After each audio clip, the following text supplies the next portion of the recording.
नमस्कार, स्वागत है आप सभी का डीडी न्यूज में। आपके साथ मैं हूं संध्या शर्मा। आइए समाचार की शुरुआत करते हैं हेडलाइंस के साथ।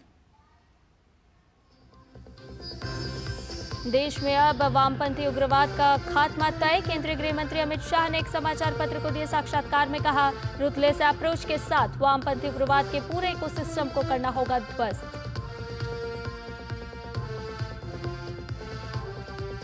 राष्ट्रपति द्रौपदी मुर्मू आज जिला न्यायपालिका के राष्ट्रीय सम्मेलन के समापन सत्र को करेंगी संबोधित। सुप्रीम कोर्ट के नए झंडे और विशिष्ट चिन्ह का करेंगी अनावरण।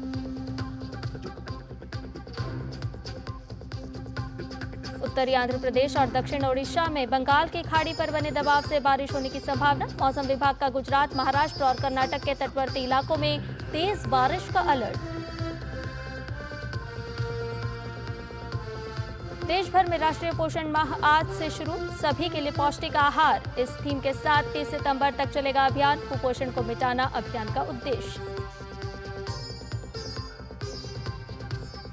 इजराइल और हमास के बीच 3 दिन का मानवीय संघर्ष विराम आज से होगा शुरू। गाजा में पोलियो के फिर से फैलने के बाद सामूहिक टीकाकरण की भी शुरुआत आज से। और पेरिस पैरालंपिक में आज पुरुष शॉटपुट F40 फाइनल में रवि रोंगाली पेश करेंगे चुनौती। हाई जंप और तीरंदाजी में भी भारत को पदक की तलाश। वहीं बैडमिंटन, शूटिंग, रोइंग और एथलेटिक्स में भी खेले जाएंगे मुकाबले।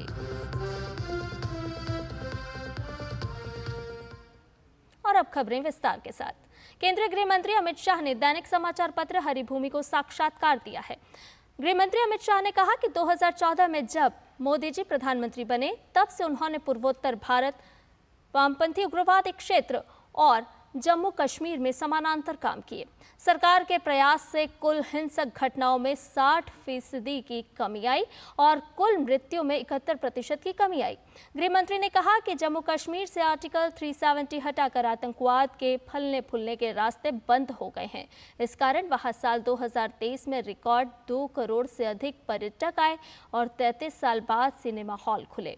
उन्होंने कहा कि लोकतंत्र की कमान जनता के हाथों में जाने से लोकतंत्र की जड़ें मजबूत हुई हैं।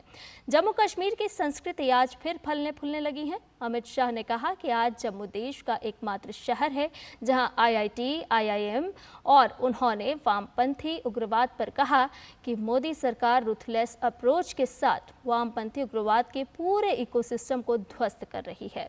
मार्च 2026 तक पूरी तरह नक्सलवाद से मुक्त होगा भारत।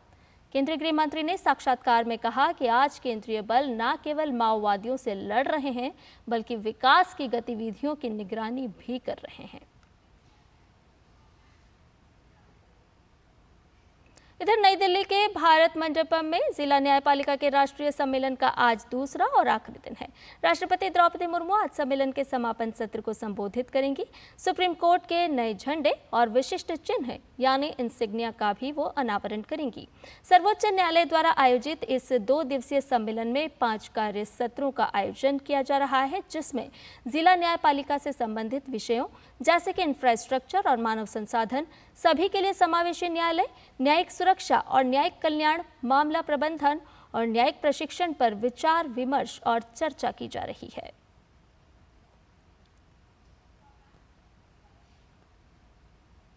इधर उपराष्ट्रपति जगदीप धनखड़ उत्तराखंड के 2 दिवसीय दौरे पर हैं।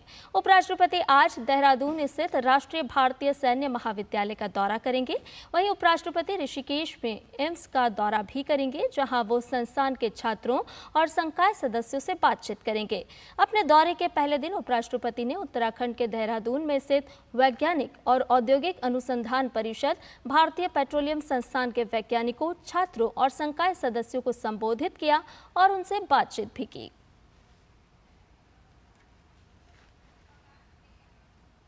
इधर बिहार के बेगूसराय के बलिया में भाजपा सांसद और केंद्रीय मंत्री गिरिराज सिंह पर हमला करने वाले आरोपी को हिरासत में ले लिया गया है। पुलिस ने मामले की जांच शुरू कर दी है। सूत्रों ने बताया कि गिरिराज सिंह जनता दरबार में लोगों की समस्याएं सुन रहे थे और इसी बीच सफेद टोपी पहना एक युवक वहां पहुंचा और उन पर हमले की कोशिश की, लेकिन सुरक्षा कर्मियों ने उसे पकड़ लिया। हमलावर की पहचान मोहम्मद सैफी के रूप में हुई है। वह वार्ड पार्षद बताया जा रहा है। आदमी अगर इसके हाथ में रिवॉल्वर होता तो मेरी हत्या कर देता। जिस ढंग से इसने प्रहार किया, ये अलग बात है कि प्रहार उसका विफल हो गया, और जिस ढंग के गंदी भाषा का प्रयोग किया वो शायद मैंने तो आज तक जीवन में किसी ने मुझे नहीं कह पाया था, इतनी गंदी भाषा का प्रयोग किया। और मैं तो लगूंगा, अपने से भटकूंगा नहीं, अपने काम से भटकूंगा नहीं, किसी के डराने से डरूंगा नहीं। मैं अपने अभियान में लगा रहूंगा, चाहे ऐसे ऐसे कितने लग जाएं जो आतंक फैलाने वाले हों, अपने को मौला कहते हों, लेकिन मुझ पर कोई असर नहीं पड़ेगा। और इधर जम्मू कश्मीर विधानसभा चुनाव के पहले चरण के लिए कांग्रेस ने अपने 40 स्टार प्रचारकों की लिस्ट जारी कर दी है। इस लिस्ट में कांग्रेस के राष्ट्रीय अध्यक्ष मल्लिकार्जुन खड़गे, सीपीपी चेयरपर्सन सोनिया गांधी और लोकसभा में नेता प्रतिपक्ष राहुल गांधी का नाम शामिल है। जम्मू कश्मीर में पहले चरण के लिए 18 सितंबर को वोटिंग होगी। कांग्रेस पार्टी ने पहले चरण के लिए 40 स्टार प्रचारकों की लिस्ट कल जारी की है। कांग्रेस महासचिव केसी वेणुगोपाल द्वारा जारी सूची में जयराम रमेश, अंबिका सोनी, अजय माकन, सलमान खुर्शीद और कन्हैया कुमार का नाम शामिल है। इसके अलावा इस लिस्ट में हिमाचल के मुख्यमंत्री सुखविंदर सिंह सुक्खू, पंजाब के पूर्व सीएम चरणजीत सिंह चन्नी, राजस्थान के पूर्व डिप्टी सीएम सचिन पायलट को भी जगह मिली है।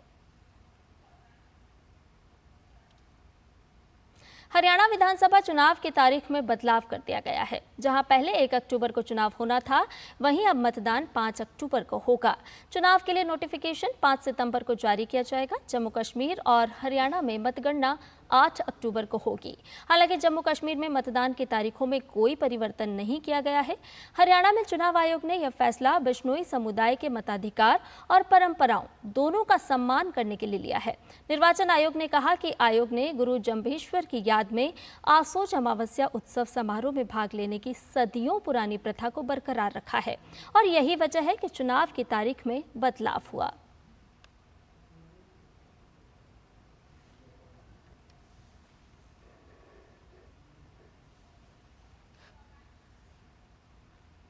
इधर कोलकाता के आरजीकर अस्पताल में महिला डॉक्टर के साथ बलात्कार और हत्या की घटना के बाद देश भर में पीड़िता को जल्दी न्याय के लिए प्रदर्शन हुए। पश्चिम बंगाल में कानून व्यवस्था के हालात पिछले काफी दिनों से खराब हैं। पश्चिम बंगाल के राज्यपाल ने दिल्ली आकर केंद्रीय गृह मंत्री और कानून मंत्री से मुलाकात की और राज्य के हालातों पर चर्चा की। हमारे संवाददाता नीरज सिंह ने पश्चिम बंगाल के राज्यपाल से खास बातचीत की।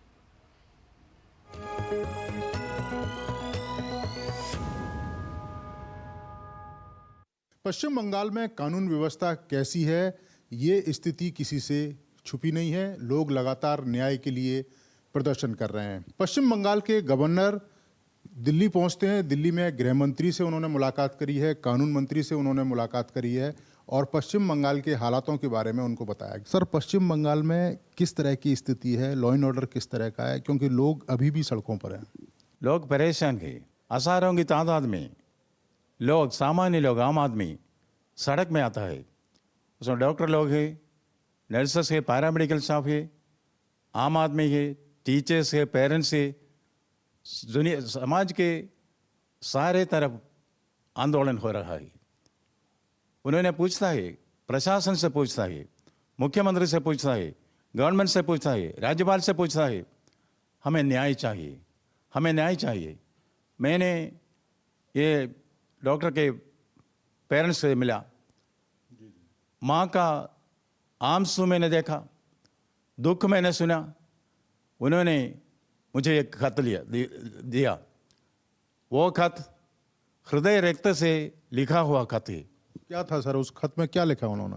उसको केवल यही चाहिए, हमको जानना है उस न्याय को क्या हुआ, ये किसने किया, कैसा किया, क्यों किया। गृह मंत्री से मुलाकात करी है, कानून मंत्री से मुलाकात करी है, क्या आपने रखा है, क्या बातें आपके बीच में हुई हैं, आप अगर बता पाएं।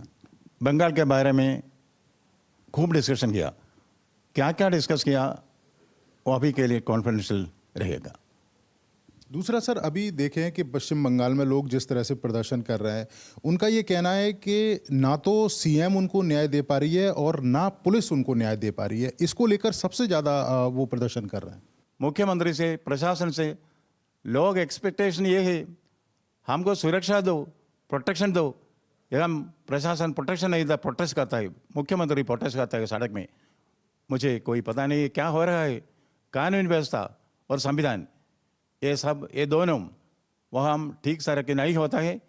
इसको बैक ऑन द रेल्स करना आवश्यक है, इसलिए मैं यहाँ आया हूँ। क्या मानते हैं कि एज ए मुख्यमंत्री ममता बनर्जी बिल्कुल फेल हुई हैं, एडमिनिस्ट्रेशन और पुलिस को कंट्रोल नहीं कर पा रही हैं?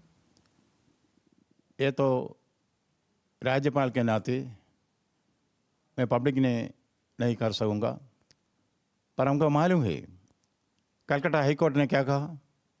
कलकत्ता हाईकोर्ट ने कहा absolute failure of the state machinery. और सुप्रीम कोर्ट ने क्या कहा आपको मालूम है? सुप्रीम कोर्ट ने कहा, एक सुप्रीम कोर्ट जज इन 30 years of his career he has not met with any situation like this। ऐसी हालत में है बंगाल। ये हमारा कॉन्स्टिट्यूशन भी कहता है कि अगर किसी राज्य में जो संवैधानिक संकट हो जाए, वहाँ पे लॉ एंड ऑर्डर अगर ठीक तरीके से नहीं रहे और कानून व्यवस्था ठीक तरीके से काम नहीं करे, तो वहाँ राष्ट्रपति शासन लगाया जा सकता है। क्या पश्चिम बंगाल में ऐसी स्थिति है? संविधान में अलग अलग ऑप्शंस दिया है, कौन सा ऑप्शन यूज करना है वो एक पॉलिसी डिसीजन है। इसलिए इसके बारे में मैं अभी कुछ नहीं पब्लिक में कहूँगा। जिन लोगों ने भी अन्याय किया है उनके खिलाफ कार्रवाई होगी, लोगों को न्याय मिलेगा। कैमरामैन संजीव के साथ नीरज सिंह, डीडी न्यूज़, दिल्ली।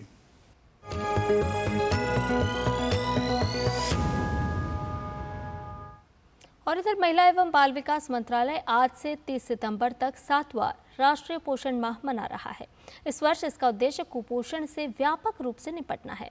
देश में कुपोषण के खिलाफ अभियान कितने कारगर हुए हैं, देखते हैं इस खास रिपोर्ट में।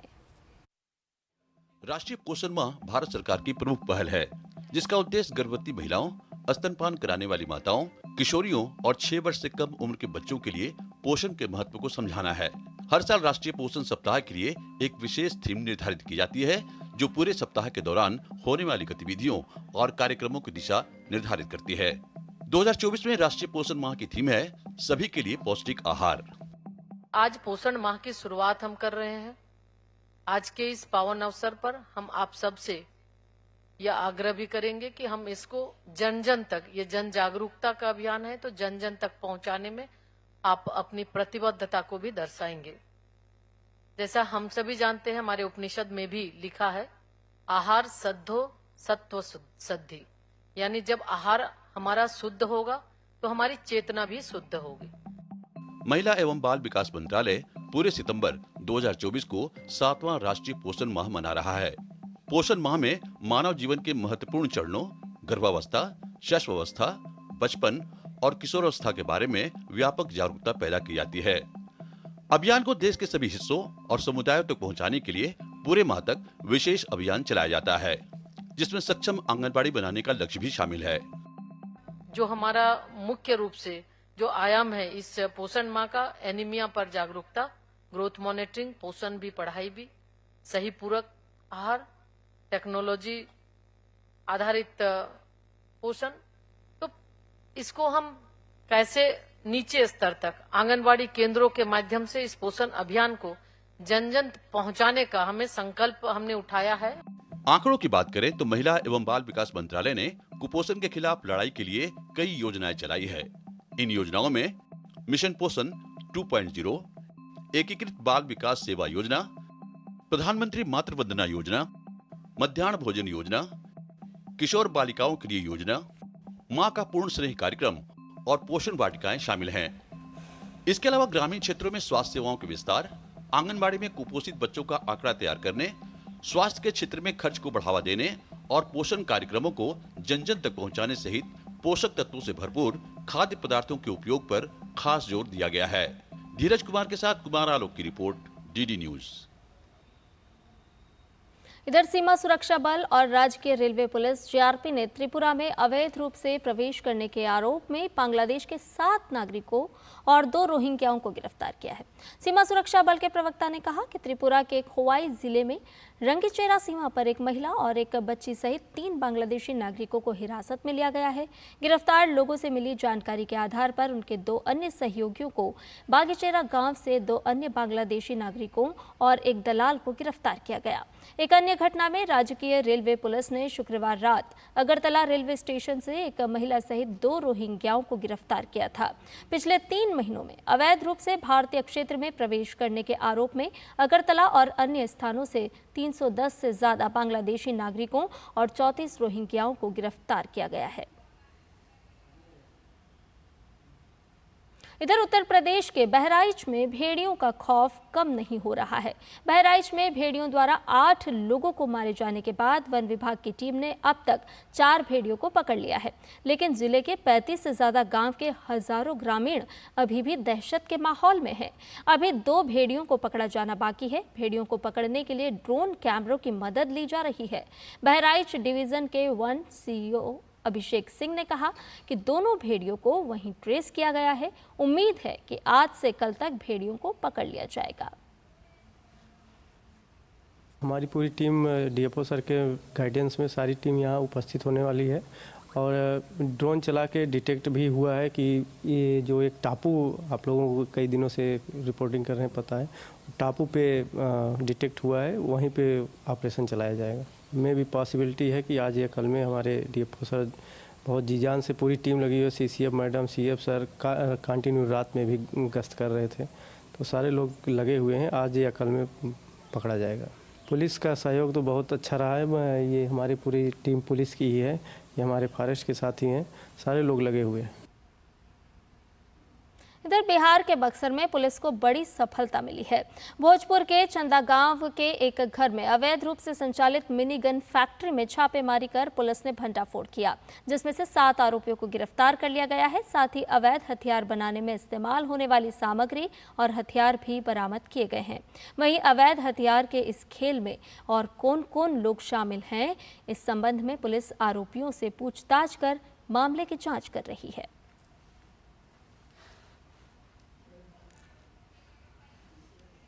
और बुलेटिन में फिलहाल रुक रहे हैं, एक छोटे से ब्रेक के लिए जल्द हाजिर होंगे। बात जब पीढ़ियों के लिए बनने वाले घर की हो तो जिम्मेदारी बड़ी हो जाती है। गैलेंट समझता है ये जिम्मेदारी। अब डबल एम रिब्स के साथ गैलेंट एडवांस टीएमटी रीबार, निर्माण का रियल हीरो। अरे ऋषि, आज स्कूल नहीं गए? 3 महीने से फीस नहीं भर पाई तो निकाल दिया स्कूल ने। कहीं आपके बाद आपके बच्चों के सपने न टूट जाएं। आज ही लीजिए पॉलिसी बाजार पे 2 करोड़ का टर्म लाइफ इंश्योरेंस, सिर्फ 690 रुपए महीने से शुरू। और ब्रेक के बाद समाचार में आपका एक बार फिर से स्वागत है। मौसम विभाग ने और कच्छ और गुजरात में सौराष्ट्र, महाराष्ट्र और कर्नाटक के तटवर्ती इलाकों में तेज बारिश और बेहद खराब मौसम का अलर्ट जारी किया है। चक्रवाती तूफान असना धीरे धीरे कमजोर होकर कल तक उत्तर पश्चिम अरब सागर पर कम दबाव के क्षेत्र में बदल जाएगा। आज ओडिशा, छत्तीसगढ़, तटीय आंध्र प्रदेश और तेलंगाना में भी कई स्थानों पर वर्षा का अनुमान है। मौसम विभाग के अनुसार उत्तरी आंध्र प्रदेश और दक्षिण ओडिशा से लगी बंगाल की खाड़ी पर बना दबाव आज उत्तर पश्चिम में केंद्रित रहेगा। वहीं तेलंगाना के कई हिस्सों में आज तेज बारिश से निचले इलाकों में पानी भर गया और कई गांवों के बीच सड़क संपर्क बाधित हो गया। सूर्यापेट, मुलुगु, वारंगल, महबूबाबाद और खम्मम जिलों में कई स्थानों पर 29 सेंटीमीटर से अधिक वर्षा हुई। कई जिलों में छोटी नदियों में उफान से भी सड़क मार्ग बाधित हुआ है। हैदराबाद में जिला अधिकारी कार्यालय और राज्य सचिवालय में नियंत्रण कक्ष खोले गए हैं। राज्य के मुख्य सचिव ने जिला अधिकारियों को जान माल का नुकसान रोकने के निर्देश दिए हैं। इस बीच मौसम विभाग ने राज्य में 2 दिन तक तेज बारिश जारी रहने की चेतावनी दी है। और इधर तेल कंपनियों ने वाणिज्यिक एलपीजी गैस सिलेंडर की कीमतों में संशोधन किया है। आज से दिल्ली में 19 किलोग्राम वाले वाणिज्यिक एलपीजी गैस सिलेंडर की कीमत में 39 रुपए की बढ़ोतरी की गई है। 19 किलोग्राम वाणिज्यिक एलपीजी सिलेंडर की दिल्ली खुदरा बिक्री कीमत आज से 1691.50 रुपए है।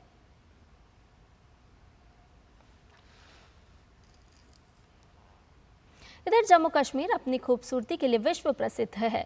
यहाँ के पर्यटन स्थल इस खूबसूरती में चार चांद लगाते हैं। जम्मू कश्मीर के गुलमर्ग में पर्यटकों के लिए एक नया आकर्षण का केंद्र खुल गया है। उत्तरी कमान के सेना commander lieutenant general MV Suchindra Kumar ने गुलमर्ग आर्मी म्यूजियम गुल SM का उद्घाटन किया। ये संग्रहालय कश्मीर घाटी की सुरक्षा और विकास को बढ़ाने की दिशा में भारतीय सेना की भूमिका के साथ साथ कश्मीर के समृद्ध इतिहास और विरासत को उजागर करने की पहल है।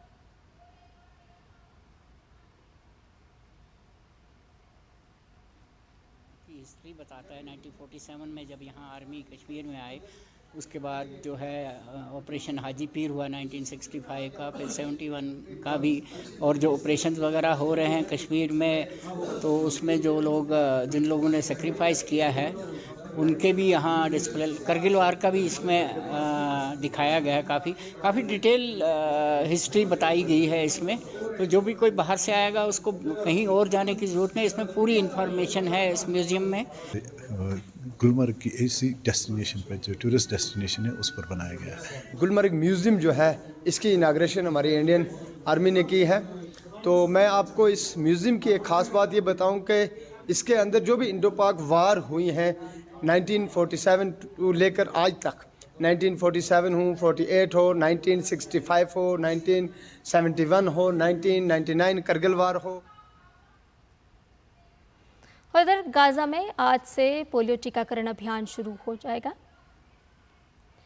और इसके साथ ही आपको सीधे लिए चल रहे हैं केंद्रीय रेल मंत्री अश्विनी वैष्णव। इस समय वंदे भारत रेल के स्लीपर कोच का निरीक्षण कर रहे हैं। काम कर रहे थे, मैन्युफैक्चरिंग कर रहे थे, वो मैन्युफैक्चरिंग कंप्लीट हुई है और आज वंदे स्लीपर टेस्टिंग के लिए, ट्रायल्स के लिए बैंगलोर की BEML की फैक्ट्री से आज निकलेगी। मतलब अगले कुछ ही दिनों में लंबी जर्नी थी। एक नई ट्रेन को डिजाइन करना बहुत ही कॉम्प्लेक्स काम होता है। कंप्लीट एंटायर कार बॉडी की स्टेबिलिटी, अंडर फ्रेम के साथ इंटीग्रेशन, बोगी का design, electrics have to be properly integrated with the vehicle electronics, complete power train की स्टेबिलिटी, ट्रेन के अंदर पैसेंजर अम्यूनिटीज पे special focus, new generation of seats, the material used for the berths, toilets are of a totally new design, air conditioning again a totally new design because there is a lot of condensation in our environment. उसको ध्यान में रखते हुए नए design से कई तरह के नए फीचर्स वंदे स्लीपर में लाए गए। जैसा आप जानते हैं, वंदे भारत का जब डिजाइन वर्जन 1, वर्जन 2, वर्जन 3 एक के बाद एक हर डिजाइन में we have always been trying to improve, we are trying to learn from the experience and improve further. Same philosophy Vande sleeper में भी रखी है और वंदे मेट्रो में भी रखी है। Vande metro as you know, as you are aware, already trial 2 महीने का, उसका 1.5 महीने के आसपास का टेस्टिंग कंप्लीट हुआ है अभी। वैसे ही अभी वंदे स्लीपर का टेस्टिंग स्टार्ट होगा। कई सारे फीचर्स हैं जिसके बारे में जानकारी आपको BEML की तरफ से दी जाएगी। What I want to share with you is Vande Bharat chair car, Vande Bharat sleeper, Vande metro, Amrit Bharat, ये 4 कॉन्फ़िगरेशंस ट्रेन्स के, all these configurations will change the way our people travel. significant improvement in travel quality। जो आज का एस्पिरेशनल इंडिया है, जो आज हमारा आकांक्षी भारत है, एक नए सोच के साथ आगे चलने की जो इच्छा शक्ति है प्रधानमंत्री श्री नरेंद्र मोदी जी के नेतृत्व में, वो इन सब प्रोजेक्ट्स में क्लियरली दिखाई देती है। मैं आप सबसे रिक्वेस्ट करूंगा, आप भी मेरे साथ ट्रेन को देखिए और अपने सजेशंस भी दीजिए। आप डिटेल्स बात कर देते हैं। ट्रायल करीब 1.5 से 2 महीने का टाइम लगता है, बिकॉज अलग अलग सिचुएशन में ट्रेन को चलाया जाता है, अलग अलग कंडीशंस में इसको चलाया जाता है। तो मेरे ख्याल से प्लांट से निकलने में और 10 दिन के आसपास का टाइम लगेगा। सर आपके डॉक्यूमेंटेशन और सब लगेगा काम, और 10 दिन के अंदर 10-12 दिन के अंदर ट्रेन यहाँ से निकलेगी। काफ़ी सारा डॉक्यूमेंटेशन करना पड़ता है। Once you put it on tracks, before that lots and lots of documents have to be exchange between the factory and the railway का जो टेस्टिंग ऑर्गेनाइजेशन है RDSO, सबके बीच में बहुत सारा डॉक्यूमेंटेशन होता है। We should expect passenger operation in about 3 months from now. About 3 months from now, we should expect. This is a sleeper version. This is completely sleeper, like Rajdhani, fully sleeper version. This will be practically an overnight journey. So this will be good for distances which are about 800 km to 1200 km. This is the configuration of this train, so that you get into the train around 9 or 10 p.m. and then get back. You reach your destination by morning next day. And lots of care has been taken in maintaining the oxygen level in the coaches. Lots of care has been taken in maintaining the removing the viruses which come, because we have learned during the COVID period. So learning on all that, lots of virus prevention features are there, lots of oxygen so that you sleep well. Temperature control is very scientific. Humidity control is very scientific. Toilets are of totally new design, and pantry facilities provided throughout the coach, throughout the train. Then another very important point, जो लोग train में सेवा करते हैं, the attendants, उनके लिए खासकर जो लिनन देते हैं, फूड सर्व करते हैं, उनके लिए इसमें स्पेशल फैसिलिटीज लगाई गई। आपको याद होगा जब वंदे भारत का एक बार इंस्पेक्शन करने गया था 2 साल पहले, तब अटेंडेंट्स ने बताया था कि उनको और फैसिलिटी चाहिए, क्योंकि लगातार 10-12 घंटे खड़े रहना मुश्किल होता है। तो इसमें अटेंडेंट्स के लिए स्पेशल फैसिलिटी रखी गई है, so that they also get proper rest while they are working. जो लोको पायलट्स इसमें रहेंगे उनके लिए स्पेशल टॉयलेट की व्यवस्था है लोको पायलट्स की कैब में, and cab is of course air condition, and cab is very ergonomically design. Loco pilots के लिए, ड्राइवर्स के लिए जो कैब है, ड्राइवर वाला cabin, that is very ergonomically design. उसमें बहुत केयर रखी गई है, क्योंकि ड्राइवर को एक 7-8 घंटे की लगातार जर्नी करनी पड़ती है, ड्यूटी करनी पड़ती है। तो इसीलिए स्पेशल ध्यान रखा गया है लोको ड्राइवर्स, लोको पायलट्स, अटेंडेंट्स के लिए, पैसेंजर्स के साथ ही साथ जो सपोर्ट स्टाफ है उनके लिए भी स्पेशल ध्यान रखा गया है।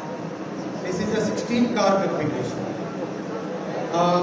सारे के सारे वंदे भारत के प्लेटफॉर्म में the way we have designed is basic unit is of 4 coaches.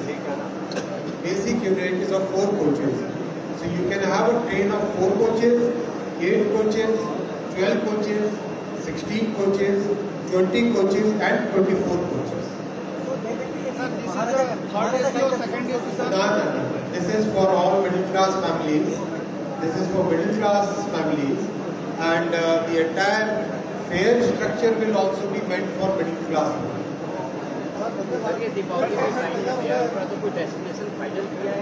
Destination पे भी बातचीत करेंगे। अभी प्राइमरी फोकस है testing. Ticket pricing will be very reasonable. It will be benchmark to Rajdhani. It will be benchmark to राजधानी।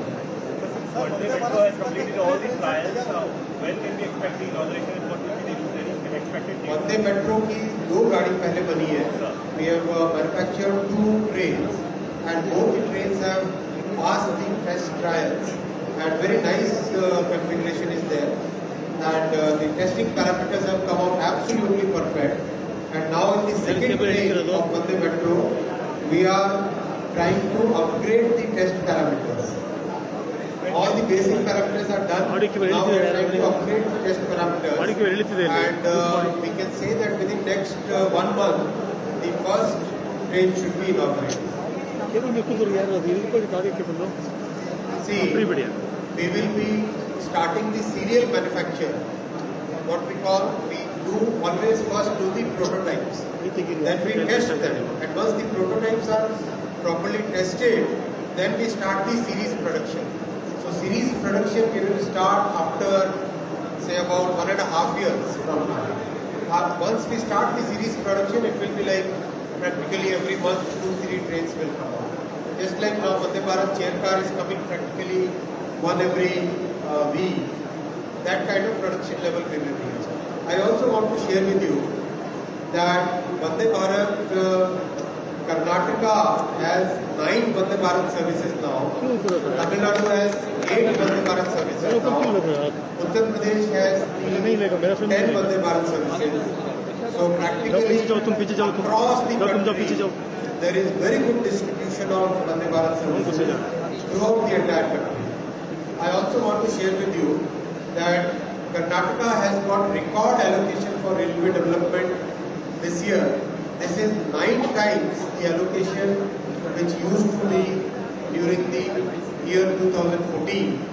So Prime Minister Narendra Modi ji has given record allocation for Karnataka railway development in this year. I would like you to see the Vande Bharat sleeper now so that we can all see the. Any more questions? तो Vande Bharat train के पहले sleeper संस्करण के कार्यक्रम को संबोधित करते हुए रेल मंत्री अश्विनी वैष्णव बता रहे थे कि किस तरह से इसका टेस्टिंग किया जाएगा। लगभग 1 से 2 महीने का समय इसमें लगेगा और कितनी विशेषताओं के साथ इन कोच को तैयार किया गया है, लोको पायलट की व्यवस्था रहेगी और क्या कुछ खासियत रहेगी, वो अपने संबोधन में रेल मंत्री अश्विनी वैष्णव बता रहे थे। इसके साथ ही इस बुलेटिन में मेरे साथ इतना ही। मुझे दीजिए इजाज़त। नमस्कार।